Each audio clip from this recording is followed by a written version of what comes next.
कुछ इस टाइप की ट्रेड मैंने मार्केट में कैप्चर करी है गोल्ड के अंदर। बेसिकली आप देख सकते हो यहाँ पे 1:2, 1:3, कुछ इस टाइप के विन रेशियो आपको स्ट्रैटेजी में मिलने वाले हैं और बैक टेस्टिंग में इसकी एक्यूरेसी जो है वो आपको 70-80% प्लस देखने को यहाँ पे मिलेगी। सो गाइस, आज हम लोग बात करने वाले हैं एक ऐसी स्ट्रैटेजीज के बारे में जिसमें आपको जो विन रेट मिलने वाला है वो काफी अच्छा मिलने वाला है। मतलब यहाँ पे हम इस स्ट्रैटेजी के अंदर इंडिकेटर्स को यूज करके गोल्ड के अंदर बेसिकली कैसे हम लोग अच्छी से अच्छी यहाँ पे ट्रेड्स को परफॉर्म कर सकते हैं और शॉर्टर टाइम फ्रेम को यूज करके यहाँ पे हम लोग एक अच्छा सा प्रॉफिट कैसे बुक करेंगे इस स्ट्रैटेजी को यूज करके इस वीडियो में हम लोग अच्छे से समझेंगे। तो गाइस, यहाँ पे हम लोग जो बात करेंगे इंडिकेटर्स जो है हम लोग यहाँ पे यूज करने वाले हैं मूविंग एवरेज एक्सपोनेंशियल EMA। आप लोग बहुत सारे लोग यहाँ पे यूज भी करते हैं उसको और बहुत सारे लोग यहाँ पे उसको यूज करके अच्छा खासा प्रॉफिट भी करते हैं। जैसे कोई यूज करता है 9 EMA, कोई यूज करता है 21 EMA। अब देखो, हर EMA की जो सेटिंग होती है ना वो क्या होता है अपने हिसाब से हमें करना पड़ेगा, क्योंकि हर EMA अपने हिसाब से नहीं चलेगा, वो मार्केट के हिसाब से ही चलता है। इसको हम कहते हैं मूविंग इंडिकेटर्स। मतलब एक होता है लैगिंग इंडिकेटर्स और एक होता है ये मार्केट्स के साथ चलता है इंडिकेटर। मतलब ये पहले से आपको कभी प्रिडिक्ट करके नहीं बताएगा कि मार्केट कहाँ जाने वाली है और मार्केट कहाँ तक जाएगी। एक इंडिकेटर ऐसा होता है, लैगिंग इंडिकेटर ऐसा होता है जो आपको पहले से ही बता दे। लाइक पिवट पॉइंट स्टैंडर्ड आप लोगों ने पहले यूज भी किया होगा, बहुत सारे लोग यहाँ पे यूज भी करते हैं उसको सपोर्ट एंड रेजिस्टेंस मार्क करने के लिए। लेकिन आज हम लोग बात करेंगे EMA के बारे में और उसकी सेटिंग्स क्या होने वाली है, उसको कैसे यूज करना है, उसके बेसिस पे आप ट्रेड्स कैसे उठा सकते हो, उठाने से पहले आपको क्या क्या चीजों की रिक्वायरमेंट है, लाइक कैंडल स्टिक्स, क्या क्या उसमें आपको कंफर्मेशन का वेट करना है, वो सारी चीजें हम लोग इस वीडियो में समझने वाले हैं। तो इस वीडियो को बिल्कुल ध्यान से देखना और एंड तक देखना और चैनल को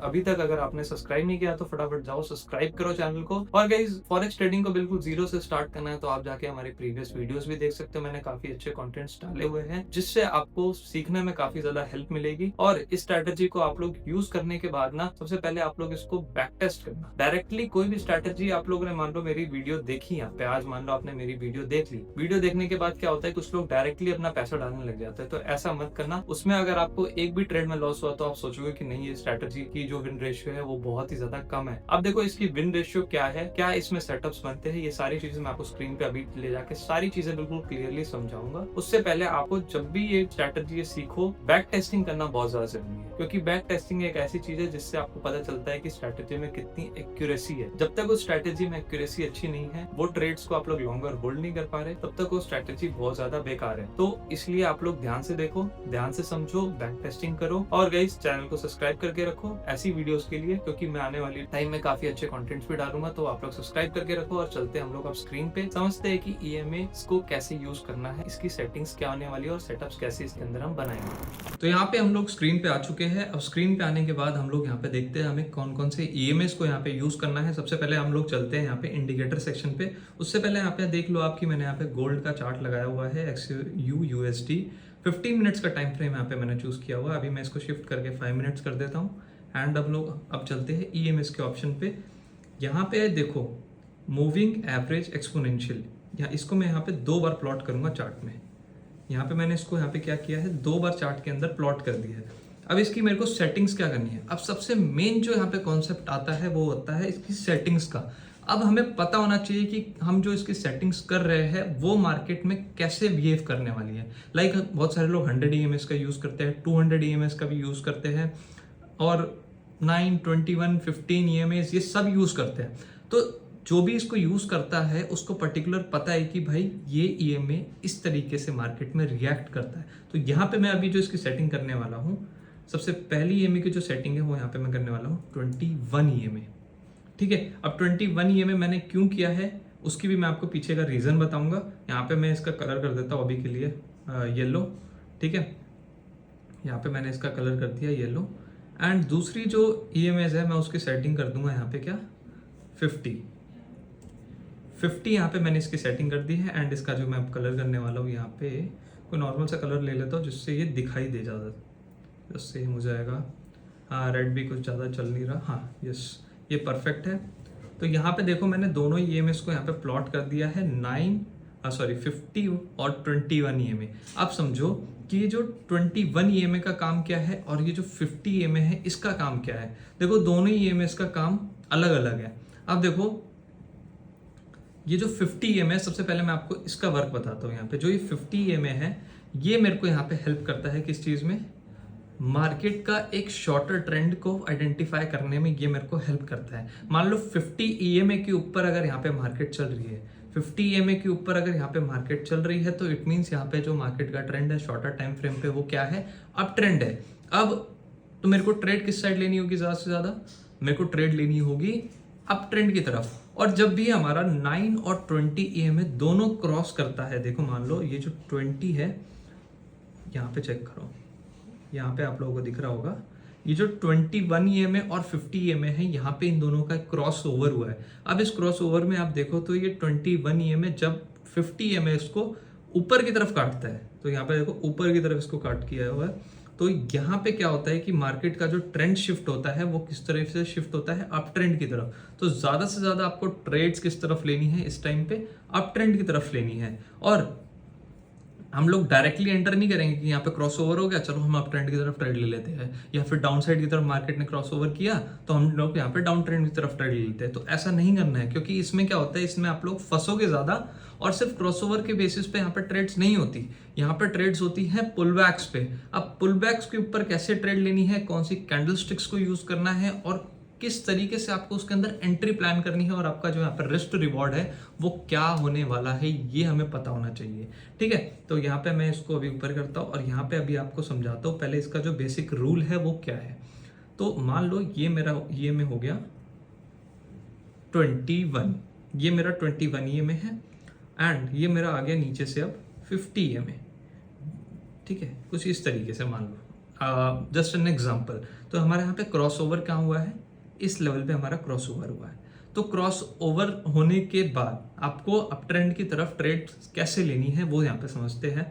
तो मार्केट जैसे मान लो मार्केट सीधी तो चलती नहीं है, ऊपर नीचे करके मार्केट चलती है।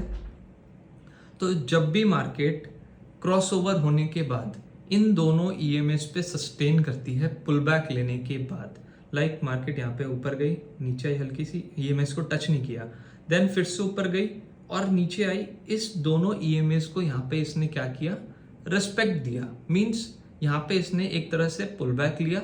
अब यहाँ पे जो कैंडल्स फॉर्म होने वाली है, मान लो यहाँ पे कोई स्ट्रॉन्ग बेयरिश कैंडल बन गई, ठीक है, तो आप लोग थोड़ा रुक जाना उस लेवल पे, क्योंकि बेयरिश कैंडल अगर स्ट्रॉन्ग यहाँ पे बन गई तो इट मींस क्या है, यहाँ पे सेलिंग प्रेशर बहुत ज्यादा है। क्या पता ये इन दोनों ईएमएस को यहाँ पे ब्रेक भी कर सकती है।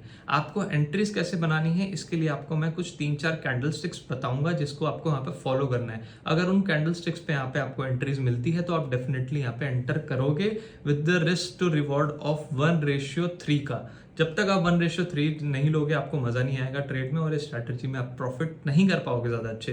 क्योंकि मान लो कभी कभार क्या होता है कि बहुत से ट्रेडर ऐसा करते हैं कि 1:1 लेते हैं और निकल जाते हैं मार्केट्स में। अब 1:1 लेने के बाद क्या होता है कि जो टोटल इसकी एक्यूरेसी होते है वो यहाँ पे खराब हो जाती है। मान लो इस स्ट्रैटेजी की सिर्फ एक्यूरेसी 40% है, जस्ट एन एग्जाम्पल, यहाँ पे सिर्फ एक्यूरेसी की जो वो है एक्यूरेसी वो 40% है। अब 40% भी बहुत ज्यादा होगा अगर आप लोग 1:3 हर ट्रेड में निकाल रहे हो। अगर आप लोग 1:1 लेकर हर ट्रेड में निकल रहे हो तो इट मीन्स यहाँ पे क्या है, ये जो 40% की एक्यूरेसी है ये और कम हो जाएगी। इसमें आप लोग प्रॉफिटेबल कम होंगे, आप लोग न्यूट्रल बैलेंस पे ज्यादा चलोगे, या क्या पता आपका अकाउंट जो हो ड्रॉडाउन में ही चल रहा होगा, वो माइनस में ही चल रहा होगा। तो इसीलिए स्ट्रैटेजी को जब भी यूज करो तो जितना उसका में आपने रिस्क रिवॉर्ड बांधा हुआ है उतना आपको रिस्क रिवॉर्ड वहां पे लेना बहुत ज्यादा जरूरी है। ठीक है, तो उसके हिसाब से ही हमें ट्रेड्स में एंट्री भी करनी होती है और उसी हिसाब से ट्रेड को होल्ड करना होता है। तभी हम लोग कहते हैं कि होल्डिंग ट्रेड्स में बहुत ज्यादा वो रहता है, मतलब how to hold longer trades, like जिससे हम उसके अंदर अच्छा प्रॉफिट कर पाए एंड ऑल। तो वो सारी चीजें देखना जरूरी रहता है। ठीक है, अब हम लोग इसको मेन चार्ट पे समझते हैं। मेन चार्ट पे समझने से पहले 2-4 आपको कैंडल स्टिक्स भी मैं यहाँ पे समझा देता हूँ कि कौन कौन सी कैंडल्स आपको यहाँ पे देखना बहुत ज़्यादा ज़रूरी है। तो मैं यहाँ पे आपको सबसे पहली जो कैंडल है वो बताता हूँ। सबसे पहले हमारी जो कैंडल यहाँ पे बनती है वो बनती है हमारी यहाँ पे हैमर कैंडल। और ये हैमर कैंडल अभी मैं सिर्फ आपको ये बता रहा हूँ बुलिश की तरफ। अगर जो 21 ईएमए है वो 50 ईएमए को ऊपर की तरफ कट करता है, मींस बुलिश ट्रेंड की तरफ जाता है, तो आपको उस टाइम पे कौन कौन सी कैंडल्स देखनी पड़ेगी पुल बैक्स पे। मार्केट जब भी पुल बैक लेगा तो उस टाइम पे आपको कौन सी कैंडल पे ध्यान देना है। तो सबसे पहली कैंडल जो आती है वो आती है हमारी हैमर। दूसरा हमारा कैंडल स्टिक्स पैटर्न आता है यहाँ पे, वो आता है बुलिश एंगल्फिंग। जिसे नहीं पता वो मेरे प्रीवियस वीडियोस जाके देख सकता है। कैंडल स्टिक्स में मैंने उसमें अच्छे से बता रखा है सारी चीज़ें कि कैंडल स्टिक्स को और अच्छे से आप लोग मास्टर कर पाओ, जिससे आप लोग अगर कैंडल स्टिक्स मास्टर कर लिया, एक बार कर लिया, तो वो आपको हर ट्रेड में हेल्प करेगा। मीन्स हर ट्रेड में उससे आपकी जो ट्रेड की विन रेशियो होगी वो बढ़ जाएगी। ठीक है, 2 कैंडल स्टिक्स ही हो गई। अब थर्ड कैंडल हमारी आती है यहाँ पे बुलिश पिन बार। इसको मैं पिन बार कहता हूँ। अब बहुत से लोग इसको डोजी भी कहते हैं, कोई ग्रेविस्टोन डोजी कहता है, कोई कुछ कहता है। सबकी अपने अपनी जो नॉलेज जिनके पास भी जैसे जैसे है वो उसको यहाँ पे यूज़ करते हैं। ये सारी जो कैंडल स्टिक्स होती है ये ओवरऑल होती है हमारी जापानीज कैंडल स्टिक्स होती है। तो आप किसी भी नेम से बोलो, बस आपको समझ में आना चाहिए। ठीक है, ये हमारी थर्ड कैंडल होगी। फिफ्थ कैंडल है हमारी यहाँ पे ये, इसके सेंटर में लाइन वाली। अब इस सेंटर लाइन वाली कैंडल को मैं कहता हूँ इनडिसीजन कैंडल। अब इसको मैं इनडिसीजन क्यों कहता हूँ इसका मतलब समझो, क्योंकि इसमें जो सेलिंग प्रेशर होता है वो भी सेम होता है और बाइंग प्रेशर होता है वो भी सेम होता है। अब जब दोनों चीज़ यहाँ पे सेम है, दोनों चीज़ यहाँ पे कोरिलेट एक जैसी कर रही है, तो उसको मैं कहता हूँ यहाँ पे इनडिसीजन, जिसमें मार्केट को ना अप साइड का पता है ना डाउन साइड का पता है, इसलिए मैं इसको इनडिसीजन के नाम से कह देता हूँ। ठीक है, और एक लास्ट कैंडल हमारी बुलिश मारुबोजू। ये सब जानते हैं कि बुलिश मारुबोजू कैंडल कैसी होती है और उसमें कितनी स्ट्रेंथ होती है और वो क्या इंडिकेट करती है। ठीक है, तो ये 5 कैंडल स्टिक्स आपको यहाँ पे ध्यान देना ज़रूरी है। अब मैं आपको चार्ट्स पे ले चलता हूँ और दिखाता हूँ कि ये स्ट्रैटेजी आपको कितना परसेंट यहाँ पे प्रॉफिट देती है, कितना परसेंट आपको इसके अंदर टारगेट मिलता है। तो थोड़ा सा बैक चलते हैं। बैक टेस्टिंग में हमेशा बैक पे ही ध्यान देना पड़ेगा। हाँ, तो हम लोग यहाँ से स्टार्ट करते हैं छोटा सा। ठीक है, यहाँ से हम लोगों ने स्टार्ट किया। सबसे पहला क्रॉसओवर जो हमें दिखा है वो इस लेवल पे दिखा है। ठीक है, ये हमारा सबसे पहला क्रॉसओवर है। अब क्रॉसओवर होने के बाद मार्केट कहाँ पे टेस्ट कर रही है? सबसे पहला टेस्टिंग देखो मार्केट का कहाँ है। इस लेवल पे मार्केट ने इन दोनों ईएमएस के बीच में जाकर टेस्ट नहीं किया, ये ऊपर से ही जा रखी है। फिर ये देखे तो ये वाली कैंडल भी जो हमारी कैंडल स्टिक्स को यहाँ पे मैच करती है वो यहाँ पे बनी है, लेकिन ये थोड़ी और नीचे होती, मीन्स थोड़ा सा दूसरी कैंडल को भी यहाँ पे कवर अप करके चलेगी ना, तो ज़्यादा अच्छा पैटर्न वहाँ पे बन जाएगा। ठीक है, थर्ड कैंडल आप लोग इसको आइडेंटिफाई कर सकते हो। ये वाली जो कैंडल है हैमर कैंडल, इसको आप लोग देख सकते हो इस ट्रेड में एंट्री बनाने के लिए। अब देखो हैमर कैंडल बनने के बाद आपको उसके अंदर डायरेक्टली कूदना नहीं है कि भाई नहीं हैमर बन गई फटाफट से इसको ट्रेड ले लो। देखो कभी कभार क्या होता है, मार्केट कुछ इस तरीके का ट्रैप यहाँ पे क्रिएट करके क्या करती है, आपको लॉस दे देगी। तो आपको वेट करना है। जब भी ना मार्केट देखो इस जोन में, इस टाइम पे तो मार्केट क्या आती है, वैसे भी साइडवेज चल रही थी एक तरह से। मैं दिखाऊं आपको तो ये मार्केट उस टाइम पे साइडवेज चल रही थी। तो आप लोग क्या करो, जब भी मार्केट इस तरीके का जो बिहेव है वो करे, तो आप क्या करो, आप ना इस हैमर कैंडल के ऊपर वेट कर लो कि कोई कैंडल क्लोज करे, कोई बुलिश कैंडल क्लोज करे। तो यहाँ पे आपको कोई बुलिश कैंडल क्लोजिंग दिख रही है? यस, मुझे दिख रही है। ये वाली कैंडल है, बहुत अच्छी क्लोज करिए। आप लोग तुरंत इसके क्लोजिंग के बाद एंट्री बना लो। मीन्स में यहाँ पे मैंने अगर एंट्री ली है, यहाँ पे अगर मैंने एंट्री ली है विद द रिस्क ऑफ 50 पिप्स, ज़्यादा नहीं, चलो इतना ही मेरा स्टॉप लॉस रहता है। और मेरे को अगर इसमें टारगेट लेना है तो मैं कितना लूँगा, 1:3। यस, तो मेरे को इसमें जो प्रॉफिट आ रहा है वो कितना आ रहा है, वो आ रहा है अराउंड 140 पिप्स का, और इसके अंदर जो मेरा लॉस है वो अराउंड 50 पिप्स का है। मीन्स 1:3 मैंने यहाँ पे अचीव किया है इस ट्रेड के अंदर। देखो 1:3 मिल रहा है इजीली। तो कैसे लिया और कैसे लेना है साइडवेज में भी, और बाकी चीज़ों में कैसे एंट्रीज प्लान करनी है, किस कैंडल स्टिक्स को देखना है, वो यहाँ पे आपको मैंने क्लियरली समझाया है। अगर इन केस आपको अभी भी समझ नहीं आया है कि इस जोन्स में कैसे ट्रेड करते हैं, तो आप लोग कमेंट करो, मैं आपको बताऊंगा कैसे इसको और अच्छे से आप लोग यूज़ कर सकते हो। अगेन दिन मार्केट अगर दोबारा इस सेटअप्स पे पुल बैक दे रही है तो हम लोग दोबारा इसमें एंट्रीज बना सकते हैं। तो यहाँ पे देखो हमें कोई एंट्री कैंड, यहाँ पे मार्केट ने पूरा स्ट्रक्चर अपना 50 EMAs और 21 EMAs के बीच में बनाया हुआ है। तो यहाँ पे हमें कुछ कैंडल ऐसी दिखी है जिसपे हम लोग यहाँ पे ट्रेड ले सके। तो मैं कहूँगा यस, मुझे कैंडल मिली है जिसको मैं कहूँगा यहाँ पे ये वाली कैंडल, ये 50 EMA पे काफ़ी अच्छा सस्टेन किया इसने, और ये दोनों कैंडल्स के बीच में भी आ रही है। तो एक तरह से अगर आप देखोगे तो ये हमारी बन रही, ये वाली कैंडल भी बन रही है, लेकिन मैं बहुत छोटी कैंडल को कंसिडर नहीं करूँगा। ये थोड़ी सी इनडिसीजन टाइप भी है, तो मैं अब वेट करूंगा। देखो इनडिसीजन बनने के बाद भी मैं वहाँ पे वेट करूंगा कि मेरे को इसके ऊपर कोई बुलिश कैंडलस्टिक्स पैटर्न यहाँ पे क्लोजिंग मिल जाए। तो जैसे ही मेरे को इस कैंडल के ऊपर क्लोजिंग मिलती है, लाइक मेरे को इसके ऊपर यहाँ पे इस कैंडल ने क्लोजिंग दी, आप लोग क्लोजिंग के बाद अगर एंटर करते हो तो ज़्यादा बेटर रहेगा। तो मेरी एंट्री कहाँ होगी, मेरी एंट्री इसके क्लोजिंग के बाद नेक्स्ट कैंडल में हो जाएगी। लाइक मेरी एंट्री हो गई आपकी इस लेवल पे मान लो, और मेरा स्टॉप लॉस कहाँ रहेगा, इस कैंडल के बिलो का अगर मैं रखूँ, नहीं तो मैं अगर रखता हूँ 40 पिप्स का यहाँ पे स्टॉप लॉस, तो वो भी परफेक्ट रहेगा। और मेरा टारगेट कितना रहना चाहिए इसमें, 1:3, ठीक है। तो 1:3 ऑलमोस्ट मेरे को यहाँ पे, ऑलमोस्ट कह सकते हैं, हमें यहाँ पे मिला है, जिसके अंदर अराउंड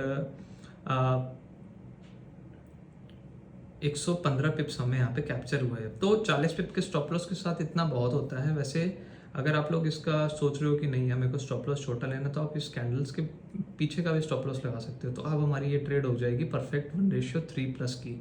तो 1:3+ की अगर ये ट्रेड यहाँ पे बनी है, तो इट मीन्स ये ट्रेड भी हमारी यहाँ पे परफेक्टली हो जाएगी, ठीक है। तो यहाँ पे बहुत से लोग ये सोचते हैं कि यार क्लोजिंग के बाद जब तक तो मार्केट बहुत अच्छा मूव दे जाएगा, और ये सारी चीज़ें मैं कर रहा हूँ कौन से टाइम फ्रेम पे, 5 मिनट के टाइम फ्रेम पे, क्योंकि बेसिकली इस स्ट्रैटेजी को हम लोग 5 मिनट पे ही यूज़ करेंगे। जैसे जैसे आप हायर टाइम फ्रेम यूज़ करोगे वैसे वैसे इसकी एक्यूरेसी और थोड़ी बढ़ने लग जाएगी, बट हायर टाइम फ्रेम पे यूज़ करने के लिए आपको इसको बैक टेस्टिंग में खुद से ज़्यादा ध्यान दे के करना पड़ेगा कि नहीं कैसे करें, कैसे करना पड़ेगा। देखो मैं इसका यूज़ करता हूँ, ठीक है, और इस पर ट्रेड्स भी मैं काफ़ी ज़्यादा अपने फ्री टेलीग्राम चैनल पे भी देता हूँ। तो आप लोग अगर वहाँ पे जाके चेक करोगे कि मैंने कैसे सेटअप्स वहाँ पे आइडेंटिफाई करके डाले हुए हैं, तो आप जाके हमारा फ्री टेलीग्राम ग्रुप ज्वाइन कर लो, जिसका लिंक मैंने डिस्क्रिप्शन में डाला हुआ है ऑलरेडी। आप लोग एक बार चेक करके आओ, चीज़ें देखो, चीज़ें समझो, तभी तो आपको पता चलेगा कि हाँ ये चीज़ काम कर रही है। अब जैसे 2 मैंने आपको यहाँ पे बुलिश सेटअप बताया है, अब मैं आपको 2 यहाँ पे बेरिश सेटअप देखते हैं कि बेरिश सेटअप यहाँ पे बन रहे नहीं बन रहे। तो यहाँ पे देखो हमारा बेरिश क्रॉसओवर हुआ है। अब बेरिश क्रॉसओवर होने के बाद हमें क्या देखना है, ट्रेड नीचे की तरफ देखनी है, पुल बैक देखना है कि मार्केट इस सेटअप पे बीच में सेंट्रल लाइन में पुल बैक दे रहा है अच्छा खासा, और with confirmation candle, not with bullish candlesticks patterns. यहाँ पे हमें बेरिश कैंडलस्टिक्स चाहिए। तो बेरिश कैंडलस्टिक्स 5 हमारी कौन कौन सी होने वाली है वो आप नोट डाउन कर लो यहीं से।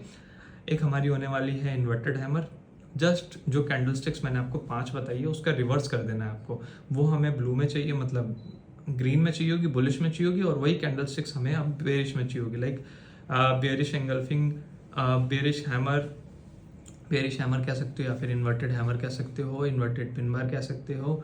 इनडिसीजन आपकी न्यूट्रल रहेगी, अगर रेड में बन रही है तो वेट करो फॉर डाउन साइड, नीचे की तरफ अगर कोई कैंडल बन रही है तो हम लोग उसको एंटर करेंगे।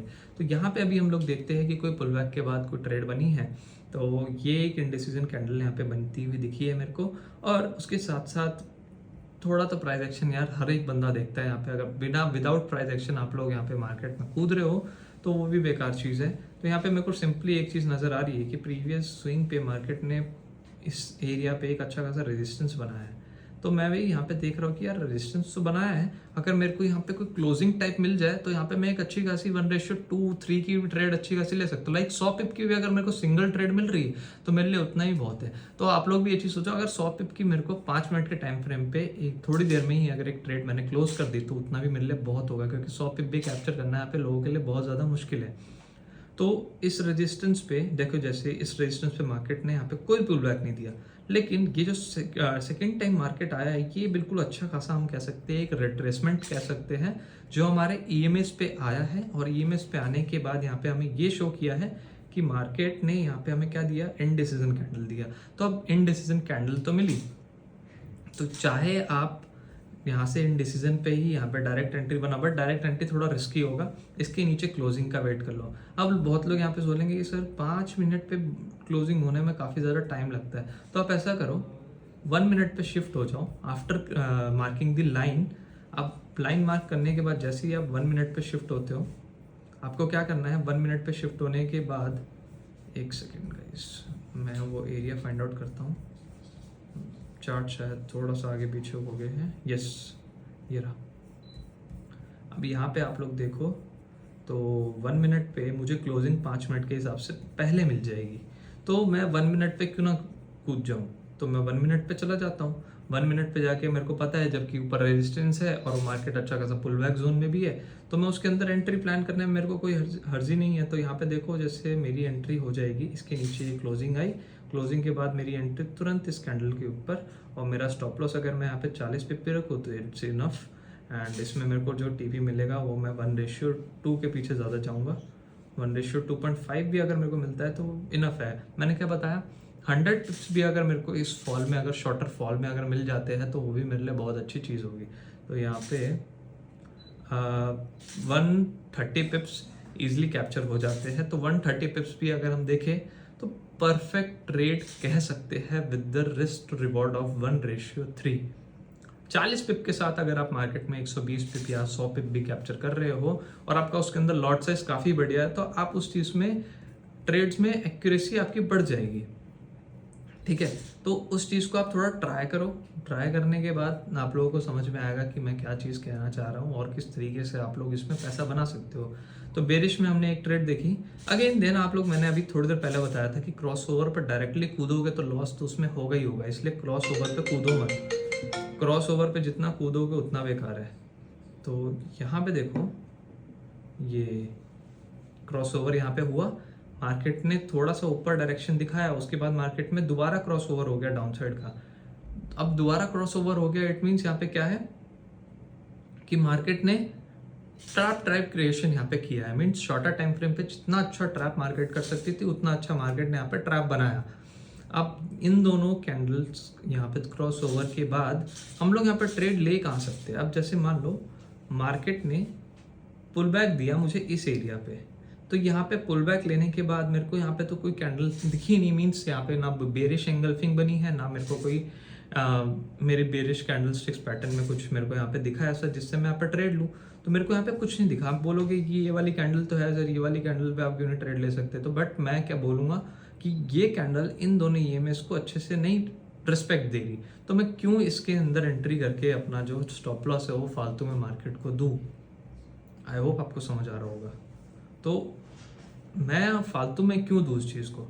अब देखो दोबारा से मैंने यहाँ पे ट्रेड को अवॉइड किया, अगेन मार्केट, और ये जो स्ट्रक्चर्स मैं आपको समझा रहा हूँ ना, ये अभी रिसेंट मार्केट के ही है, मतलब कल परसों की आप कह सकते हो, थर्सडे फ्राइडे की मार्केट जो थी गोल्ड की, या फिर आप वेडनेसडे थर्सडे फ्राइडे की जो मार्केट्स है मैंने उनमें ही आपको ये बैक टेस्ट करके दिखाया, उसके अलावा आपको बैक टेस्ट करके नहीं दिखाया। तो इट मीन्स यहाँ पे जो मैं आपको एक्यूरेसी लेवल दे रहा हूँ वो काफ़ी अच्छा दे रहा हूँ।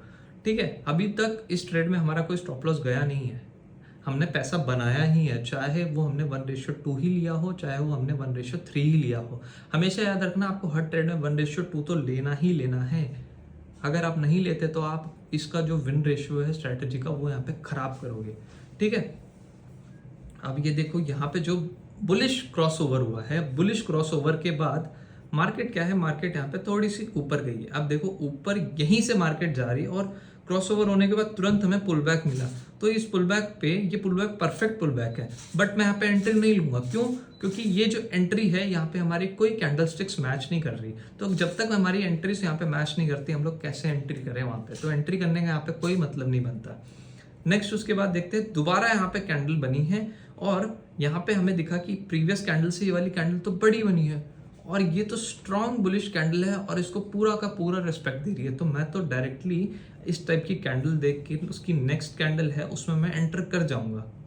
ठीक है, और मैं अगर एंटर कर जाऊंगा तो मेरा उसमें फायदा रहेगा विद द रिस्क ऑफ, अगर मैं 40 पिप के साथ भी एंटर करता हूँ, चलो 40 पिप के साथ में अगर एंटर किया तो मेरा इसमें रिस्क रिवॉर्ड कितना बन रहा है, 100 पिप्स। मैंने आपको क्या बताया, 1:2.5 आपका इजीली यहाँ पे कैप्चर हो रहा है। तो 1:2.5 आप लो, जाओ ट्रेड से निकलो, खत्म बात।